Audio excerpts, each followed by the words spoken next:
Train हर Sunday को 1 घंटा late चला करती थी। जब जांच शुरू हुई तो पता चला कि हर संडे सुबह 9 बजे वो ट्रेन एक स्टेशन पर रुकती थी और सारे गार्ड, ड्राइवर और रेगुलर पैसेंजर्स उतर जाते थे। स्टेशन के वेटिंग रूम में एक टीवी होता था। वो सब लोग उस टीवी पर फूलों की माला चढ़ाते, उसके सामने एक नारियल फोड़कर अगले 45 मिनट तक पूरा ध्यान लगाकर एक सीरियल देखा करते थे। दरअसल हुआ ये था कि उन सभी लोगों ने मिलकर पैसे जोड़कर वो टीवी खरीदा था ताकि वो हर संडे सुबह को टीवी पर रामायण देख सके। ये जादू है भारत के सबसे मशहूर टीवी सीरियल का, यानी कि रामानंद सागर की रामायण का। वो कथा जिसने सारे देश को एक अटूट बंधन में बांध दिया था, जिसको इतना पावन माना जाता है कि लोगों के लिए उनका टीवी उनका मंदिर बन गया था। लेकिन बहुत कम लोग जानते हैं कि सीरियल से जुड़ी कहानियां भी उतनी ही जादुई हैं जितना हमारे प्रभु श्री राम। मैं सिनेमा छोड़ रहा हूँ। आज से मैं हमारे महान ग्रंथों की कहानियों को टीवी के लिए बनाऊंगा। 1976 में स्विट्जरलैंड के एक कैफे में बैठकर रामानंद सागर ने अचानक से एक घोषणा की। अपने जीवन में 20 से भी ज्यादा मूवीज, कई ब्लॉकबस्टर्स, धर्मेंद्र, राज कपूर, हेमा मालिनी जैसे बड़े बड़े नामों के साथ काम करके इतनी शोहरत हासिल करने के बाद अचानक वो सिनेमा को छोड़ कैसे सकते थे। पूरी इंडस्ट्री में उनका मजाक बनने लगा। कोई भरोसा ही नहीं करता था कि भारत की जनता ऐसी पुरानी कहानियों को सुनने के लिए तैयार है। पैसों से लेकर पॉलिटिक्स तक हर तरफ रामानंद सागर को दिक्कतें झेलनी पड़ी, लेकिन उनका मानना था कि रामायण की कहानी बनाना उनके जीवन का एकमात्र लक्ष्य है। पॉलिटिशियंस को ये डर था कि ये शो भारत की राजनीतिक व्यवस्था को बिगाड़ सकता है। एक हिंदू सीरियल को डीडी नेशनल जैसे पब्लिक ब्रॉडकास्टर पर दिखाना भारत में भेदभाव की भावना को बढ़ावा देगा।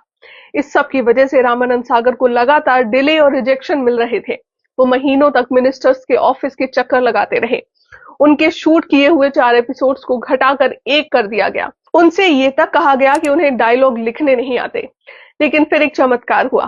कहते हैं कि MIB सेक्रेटरी SS गिल ने एक एपिसोड की CD को चुपके से अपने घर ले जाकर अपनी माँ को दिखाया। गिल की माँ, जो बहुत बड़ी राम भक्त थी, उस एपिसोड को देखकर मानो जैसे मंत्रमुग्ध हो गई। उनके लिए वो सीरियल देखना ऐसा था जैसे उन्होंने श्री राम जी के दर्शन कर लिए हों। लेकिन जब उन्हें पता चला कि ये शो कभी बन नहीं पाएगा तो उन्होंने अपने घर पर भूख हड़ताल कर दी। उन्होंने अपने बेटे से कहा कि जब तक रामायण बनने की परमिशन नहीं मिलती वो एक दाना भी नहीं खाएंगी। और आखिरकार एक माँ की जिद के कारण रामायण को टेलीकास्ट करने का अप्रूवल दे दिया गया। लेकिन जैसे ही ये खबर पार्लियामेंट में पहुंची, सबने कोशिश की कि रामानंद सागर से अप्रूवल लेटर वापस ले लिया जाए, लेकिन तीर अब कमान से छूट चुका था। लेटर मिलते ही रामानंद सागर दिल्ली से जा चुके थे। अब उन्हें कोई रोक नहीं सकता था। श्री राम के जीवन की गाथा हर घर में पहुंचने वाली थी। पूरे देश में एक ऐसा पावन वातावरण बनने वाला था जो कोई सोच ही नहीं सकता था। 25 जनवरी 1987 भारत के 40वें रिपब्लिक डे से एक दिन पहले रामायण का पहला एपिसोड टीवी पर एयर हुआ। इसके बाद देश में एक ऐसी लहर दौड़ पड़ी कि हर कोई एकजुट हो गया। हर संडे की सुबह पूरे भारत में सन्नाटा छा जाता। सारे रास्ते, गली मोहल्ले खाली हो जाते। ना कोई किसी के घर जाता, ना कोई फोन उठाता। ट्रेनें रुक जाती, पार्लियामेंट रुक जाता। हर कोई बस रामायण देखना चाहता था। गली नुक्कड़ पर टीवी देखने वाले लोग चप्पल उतार कर रामायण देखा करते थे। कई कहानियां ऐसी भी देखने को मिल जाती हैं जहां लोगों ने अपनी शादी तक पोस्टपोन कर दी। कहा जाता है डॉक्टर्स पेशेंट्स का इलाज नहीं करते थे। यहाँ तक कि कई लोगों ने अपने प्रियजनों के अंतिम संस्कार को भी डिले कर दिया था। लेकिन पटना से एक अजीब घटना सुनाई दी। कहते हैं कि पटना के मेंटल असाइलम में वेरेंडा हुआ करता था जहां सारे पेशेंट्स खाना खाते थे। वेरेंडा के आसपास कई सारे बंदर हुआ करते थे और हर रोज खाना खाने को लेकर पेशेंट्स और बंदरों में लड़ाई होने लगती थी। एक दिन एक डॉक्टर ने सोचा कि इन पेशेंट्स को रामायण दिखाते हैं। शायद हनुमान और वानर सेना की कहानी सुनकर इन पेशेंट्स पर कुछ असर पड़े और ये तरकीब काम कर गई। कहा जाता है कि हर संडे को पेशेंट्स और बंदर मिलकर रामायण देखा करते थे। जब भी रामायण शुरू होती हर कोई गाना सुनकर भागा चला आता था। लेकिन एक दिन एक घटना हो गई। सुबह जैसे ही रामायण शुरू हुई सारे पेशेंट्स के साथ बंदर भी भागे चले गए। एक बंदर जल्दबाजी में टहनी को पकड़ नहीं पाया और पेड़ से गिरकर उसकी मृत्यु हो गई। कहते हैं सभी पेशेंट्स ने राम भक्त के नाम से उसका अंतिम संस्कार किया और उसकी छोटी सी समाधि बनाई। ये जादू था रामायण का, जिसने भारत के हर घर को एक कर दिया था। कहा जाता है कि बांग्लादेश, नेपाल और पाकिस्तान जैसे देशों में भी रामायण काफी पॉपुलर थी। कहते हैं किसी चीज को पूरी शिद्दत से चाहो तो पूरी कायनात उसे आपसे मिलवाने में लग जाती है। कुछ ऐसी ही कहानी है रामानंद सागर की रामायण की। जब कई दिनों तक ढूंढने के बाद भी रामानंद जी को सुग्रीव की भूमिका निभाने वाला कोई मिल नहीं रहा था, तब अचानक एक रात 3 बजे एक पहलवान सेट पर आ गया। वो कदकाठी में बिल्कुल वैसा था जैसा वो ढूंढ रहे थे। मैं आपका सुग्रीव, उसने कहा। रामानंद सागर ने उसे तुरंत तैयार किया और शूटिंग शुरू हो गई। ऐसे ही एक और घटना थी जिसने सभी को चौंका दिया था। श्री राम जी के बचपन में काकभुशुंडी नाम के कौवे की कथा है, लेकिन ये सीन सीरियल के लिए शूट कर पाना बहुत मुश्किल था। किसी भी कौवे को कंट्रोल कर पाना नामुमकिन है। दिमाग में सिर्फ एक ही बात थी कि कैसे कौवे को दिखाया जाए कि वो श्री राम जी के साथ खेल रहा है, उछल रहा है और खाना खा रहा है। लेकिन फिर एक चमत्कार हुआ। एक दिन अचानक एक कौवा सेट पर आया और ठीक उस पेड़ पर जाकर बैठ गया जहां जरूरत थी। रामानंद सागर जी ने अपने हाथ जोड़कर कहा, काकभुशुंडी महाराज आप आ गए। ये बच्चा राम जी का किरदार निभा रहा है, कृपा करके यहाँ कुछ देर तक बैठिए। और ये सुनकर वो कौवा सच में पेड़ से उतरा और श्री राम जी की भूमिका निभा रहे बच्चे के पास आकर बैठ गया। कैमरा रोल हुआ और वो कौवा वही करता गया जो उसे करना था। वो श्री राम के साथ खेल रहा था, उछल रहा था और शूट के दौरान ठीक अपनी जगह पर टिका रहा। 10 मिनट के बाद जैसे ही शूट खत्म हुआ वो कौवा तुरंत उड़कर वापस चला गया। रामानंद सागर जी की आंखों में आंसू आ गए। उन्हें लगा कि साक्षात भगवान ने आकर उनकी मदद की है। रामानंद सागर हमेशा मानते थे कि उनके भाग्य में लिखा है कि वो रामायण जरूर बनाएंगे।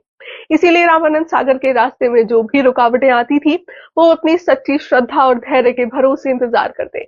लेकिन एक समय ऐसा भी आया जब उनके धैर्य की बहुत बड़ी परीक्षा ली गई।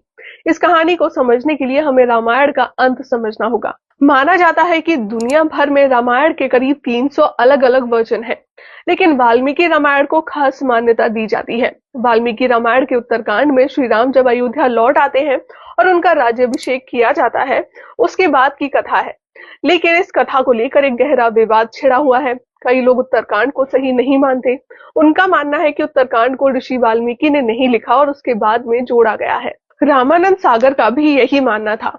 उनका मानना था कि जो श्री राम की वो पूजा करते हैं, वो किसी की भी बात मानकर अपनी पत्नी को गलत नहीं ठहरा सकते। इसीलिए उन्होंने अपने रामायण को श्री राम जी के राज्याभिषेक पर ही खत्म करने का फैसला किया। लेकिन जनता को ये फैसला मंजूर नहीं था। भारत के वाल्मीकि समाज ने इस बात की गहरी निंदा की कि लव कुश वाला एपिसोड क्यों नहीं बनाया गया।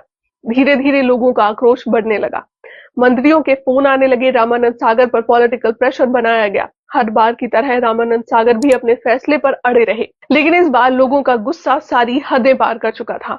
लोग सड़क पर आ गए थे, दंगे होने लगे, पब्लिक प्रॉपर्टी के नुकसान होने लगे, सड़कों को कचरे के ढेर से भर दिया जा रहा था। आखिरकार रामायण के कई अलग अलग वर्जन पढ़ने के बाद रामानंद सागर को एक कथा मिली जिससे वो सहमत थे और उसमें थोड़ा सा फेरबदल करके उन्होंने उत्तर रामायण के नाम से लव कुश की कथा को रिलीज किया।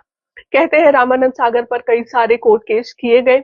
कुछ लोग रामायण की कास्टिंग, उनके बोलचाल, उनके कपड़ों से भी ऑफेंड हुए थे। कुछ ने कहा कि रामानंद सागर ने रामायण के साथ खिलवाड़ किया है, इसकी वजह से वो आखिर में रामायण के शूट पर ही नहीं जा सके। उन्होंने रामायण की सिर्फ स्क्रिप्टिंग की थी। लेकिन इन सारी दिक्कतों के बाद भी रामायण आज तक भारत का सबसे बेस्ट परफॉर्मिंग टीवी सीरियल है। अपने टेलीकास्ट के दौरान रामायण को 65 करोड़ लोगों ने देखा था। इस शो ने न सिर्फ टीआरपी के सारे रिकॉर्ड तोड़े, बल्कि Guinness book of world record में भी अपना नाम दर्ज किया। रामायण की पॉपुलैरिटी इतनी बढ़ गई थी कि इन सीरियल्स को 16 भाषाओं में डब किया गया और कई सारे देशों में भी ब्रॉडकास्ट किया गया। 2020 में जब सारा देश पेंडेमिक से जूझ रहा था, तब लोगों को हौसला देने के लिए और उन्हें एकजुट करने के लिए रामानंद सागर की रामायण को टीवी पर दोबारा से रिलीज किया गया था। 7.5 करोड़ से ज्यादा लोगों ने इस रिलीज को देखा, जो कि अपने आप में एक वर्ल्ड रिकॉर्ड था। और इसी के साथ रामायण दुनिया का most watched entertainment TV serial बन गया।